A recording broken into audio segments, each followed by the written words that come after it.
Gênesis 41, versículos 51 e 52.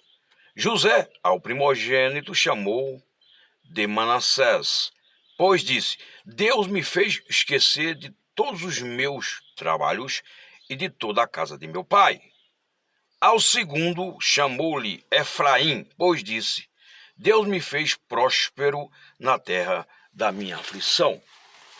O José, o filho do Jacó, aqui ele descreve de uma forma muito clara a respeito dessas duas fases que ele viveu e que, aliás, essas duas fases, elas são peculiares à existência de cada um de nós sobre a face dessa terra. Ninguém escapa dessas duas fases. Nós encontramos apoio nas Escrituras para falarmos exatamente e defendermos esse conceito dessas duas fases. De acordo com Salmos de número 30, versículo 6, nós temos o seguinte registro. Versículo 5, melhor dizendo. Porque não passa de um momento a sua ira. O seu favor dura a vida inteira. Ao anoitecer pode vir o choro, mas a alegria vem pela manhã. Então nós vemos que essas duas fases são uma realidade nas Escrituras Sagradas, reveladas nas Escrituras Sagradas.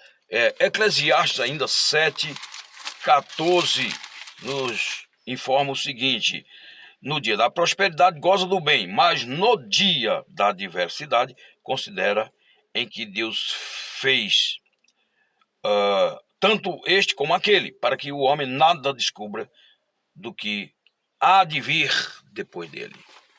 Então são as duas fases da vida.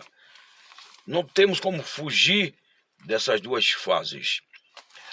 O escritor aos Hebreus, no capítulo de número 11, ele vai retratar a respeito dos heróis da fé e vai deixar claro que eles viveram essas duas fases.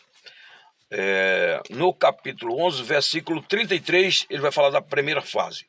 Os quais, por meio da fé, subjugaram reinos, praticaram a justiça, obtiveram promessas, fecharam a boca de leões, extinguiram a violência do fogo, escaparam ao fio da espada, da fraqueza tiraram força, fizeram poderosos em guerra, puseram em fuga exércitos de estrangeiros. Segunda fase.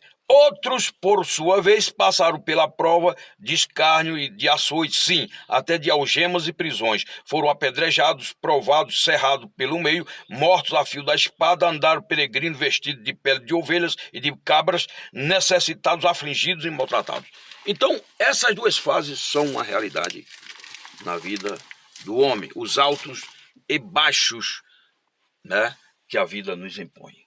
O José, então, viveu essas duas fases. Na sua primeira fase, ele foi afligido, foi perseguido, foi humilhado, foi afrontado pelos seus irmãos, a ponto de ter sido ameaçado de morte, e finalmente ele foi vendido como escravo.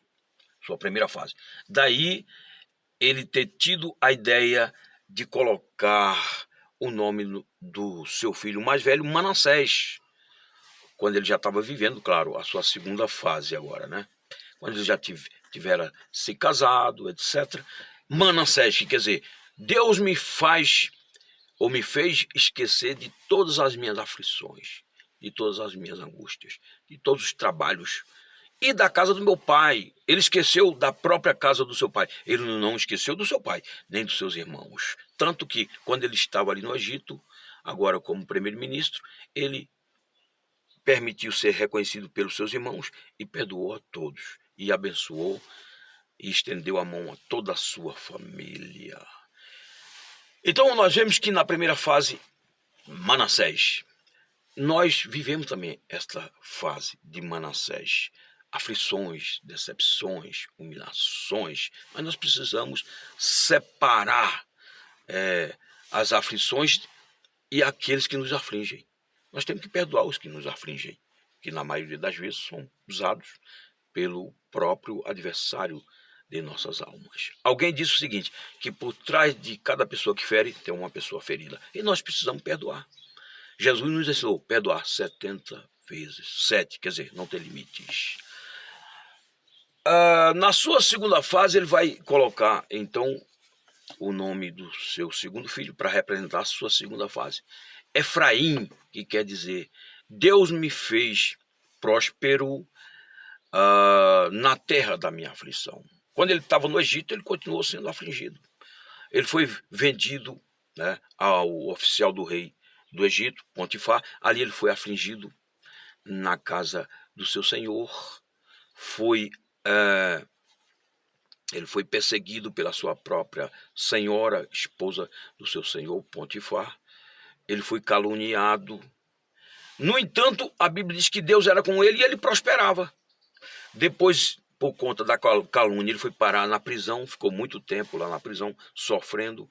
Mas Deus era com ele e ele prosperou na própria prisão. E finalmente ele foi colocado como primeiro-ministro do Egito. E nós sabemos que as aflições certamente continuaram, porque é impossível viver nesta vida isento de aflições. Elas fazem parte da vida. Disse Jesus em João 16, versículo 33, parte B. No mundo tereis aflições, mas tende bom ânimo, porque eu venci o mundo. Certa feita, o Paulo disse,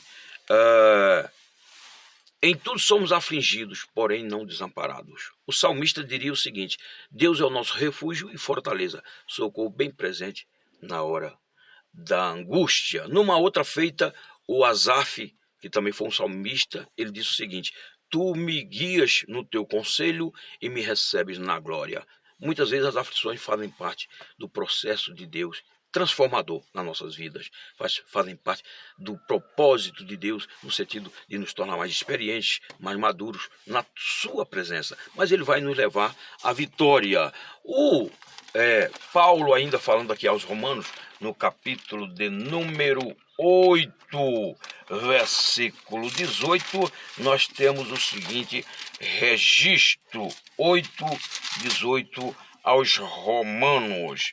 Paulo diz o seguinte, porque para mim tenho por certo que os sofrimentos do tempo presente não podem ser comparados com a glória a ser revelada em nós. Em 2 aos Coríntios, capítulo de número 4, nós temos aqui também um versículo poderosíssimo,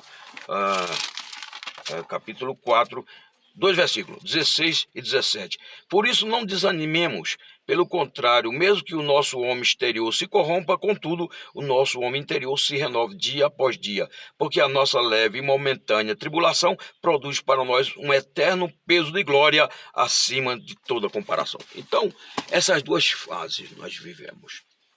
São os altos e baixos da vida. Existe, por exemplo, aquela ilustração quando vai se medir o nível cardíaco de uma pessoa que se encontra hospitalizada e sob aqueles aparelhos ali no hospital, em que nós vemos que enquanto aquele sinal ele está alto e baixo, a pessoa está viva, mas quando aquele sinal fica linearmente, a pessoa já não está mais na terra dos viventes, já partiu para outro mundo. Então, isso implica em dizer que a vida é isso, são altos e baixos. Alguém disse o seguinte, que na adversidade nós temos que aprender. Na adversidade nós aproveitamos, ou melhor, na prosperidade, a gente aproveita para usufruir, para desfrutar, para fazer uso, né, de uma forma inteligente daquele momento bom, para aproveitar bem. Mas na hora da adversidade nós temos que aprender.